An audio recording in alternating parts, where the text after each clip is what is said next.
Okay, so we have an alternating current passing through a wire. So we know that the electrons will be going one way and then the other way and then one way and then the other way. It's alternating current. So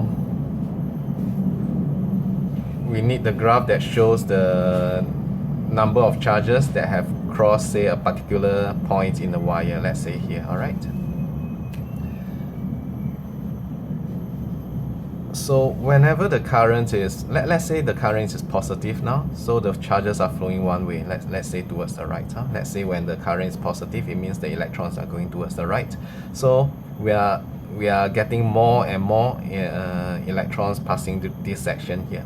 So the amount of charges accumulate will increase until this point here when the current drops to zero again.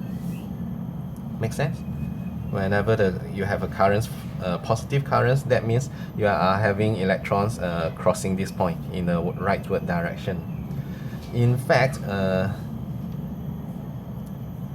the gradient of this line, this graph, should be equals to the current, right? Think about it, current is usually we think of it as Q divided by T, charge per unit time, or you can think of it as the amount of charges passing a particular point per unit time. So the gradient of this graph is actually current.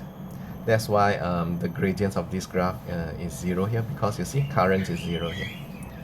Alright, so now the current has switched to the other direction. So instead of electrons crossing this point from left to right, we are now having the electrons returning, right? They are going from right to left. So the net amount of charge crossing this point will become lesser until it's back to zero again.